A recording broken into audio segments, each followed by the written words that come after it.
Adrenaline Training Center once again. It's Reed Duthie along with Clint Kingsbury. Clint, pleasure to be here with you once again. Thanks for coming, and I'm glad to be here. Now, Clint, we want to talk to you on a personal level today, and I want to start with before your MMA career, going back to your wrestling days. How did you start getting involved with wrestling, and how did your participation with the national team come about? You know what? I started wrestling really young, like I was 13 years old, and it was the first introduction to, real sport. I was one of those kids that did everything else, did soccer and basketball and all that. And I wasn't very good. I was a small guy, so I'm still a pretty small guy. I know that pain. But got involved right away and just fell in love with sport. Fell in love with the camaraderie. Community of wrestling is not very big, so you tend to know everybody once you're involved, and just built from there. And when I was truly on a national team at the senior level, it's all competition based, right?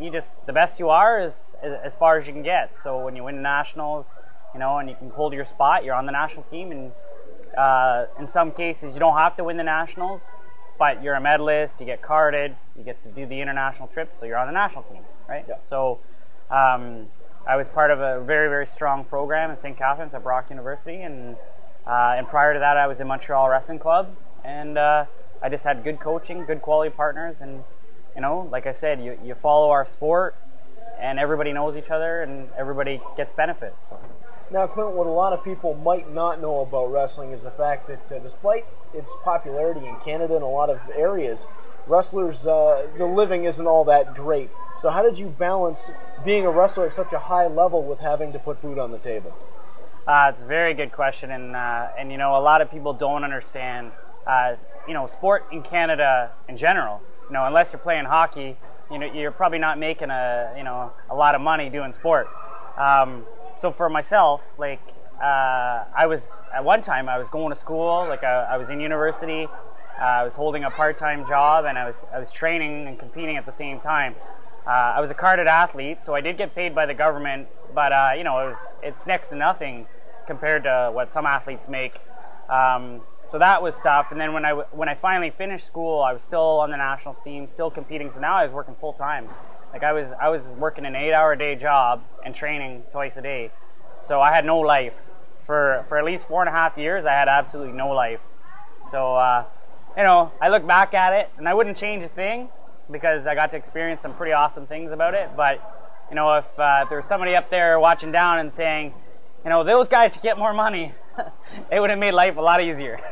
Most definitely, and I think with wrestling programs, especially in Canada, they should be given more money. A lot of success through the Olympic program has come because of Canadian wrestlers. So I think you guys get the short end of the stick quite a bit. Yeah, a lot of people don't know is in the last Olympics in 2008, and I just want to have this on record, the first medal that was won at the Olympics was a wrestling medal, and it was gold.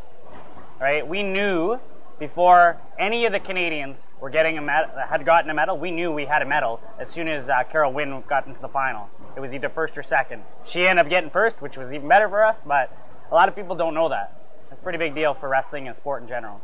And folks, we got to remember to support wrestling teams across Canada. A lot of the best fighters come from that wrestling background. It's so very important. Now, Clint, as we move forward, how did your partnership with Adrenaline Gym and Team Tompkins come about? I first moved here a couple years ago. I was in Ottawa, actually, because I do work for the National Association. So when I moved here, a good friend of mine who actually owns the mats in the gym here, he said I should come to the gym, should come to Adrenaline and offer my services, because I'd be the best wrestling guy that they have. And that's what I did. I just walked in one day. He kind of set it up with Mark Hominick, and I hit it off good with him right away. And then I was trying to help them out in wrestling. Of course, it's not every day that a high-level wrestler will come walking through the door just to try to help out and coach. No, I guess not. Now, your job here is both as a professional fighter, but as a wrestling coach as well. Can you talk about how rewarding that's been for you and your duties on pretty much an everyday or even a weekly basis? Yeah, for sure. I come here and I'm open to train with anybody. One of the things with the wrestling aspect of the game is a lot of people aren't so much in an ease to do that part of the game. You know, unless they're a professional fighter, it's not something very easy to take up. You need a partner. It's grueling. It's grinding. So that's been a struggle. But in saying that, I do teach a couple classes here, and I get a lot of people that want to do it. And I gear wrestling towards jiu-jitsu and MMA. I don't just teach like a wrestling coach, because then it's not nearly as enjoyable for the masses, right? And yeah, that's what I do. And then on the side, I work with the professional fighters when they want wrestling. So right now, Mark and I are working a lot together because he's preparing for his fight in December, and I'm trying to help him out. And Clint, what comes next for you in the sport especially? I mean, you talk about working a full-time job, balancing out with family. Where do you want this sport to lead you in general? To be honest, you know, I think realistic. I'm getting up there in age. You know, I'm 34 now. I started MMA quite late, and plus, remember, like, my body's been through a lot over the years. So when I'm 40 years old, I don't want to be a cripple.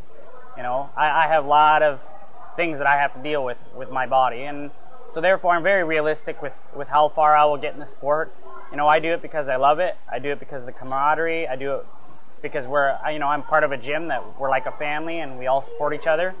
And then I have good contacts now just in the MMA community. So, you know what? I'll go out there, give it best. I'm always going to put on a show and have fun doing it. And then if that gets me to the big time, so be it.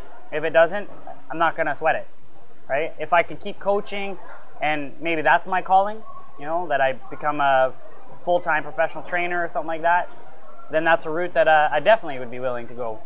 But for right now, I stick in the time and coach a little bit, train to fight, and have fun doing it. Well, there's no doubt a lot of people are going to seek you out. And Clint, finally, before we let you go, I want to ask you about your most rewarding moments from your wrestling career on to training with Adrenaline Gym and Team Tompkins. What has been the most rewarding moments in your life, athletically and both personally, to this point? Before MMA, one of the most rewarding things was I suffered a pretty bad injury when I was young in wrestling, and a lot of people don't know that, and for a long time I never told anybody. And I was able to overcome that and go on to win multiple national championships and continue in the sport that I've always loved. So that in itself is probably one of the most rewarding things in wrestling. Outside of wrestling, you know, I have a lovely family, right, that supports me. You know, who could ask for anything better than that? And in MMA, I've made wonderful friends. I've joined the family of Team Tompkins. We have awesome relationship. We do a lot of things together outside of fighting. And you know, if you really want to be a part of something, Team Tompkins is a very, very strong knit family, and I enjoy to be a part of it. Clint, thank you very much for your time as always. It's been wonderful to talk with you. You as well. Thank you.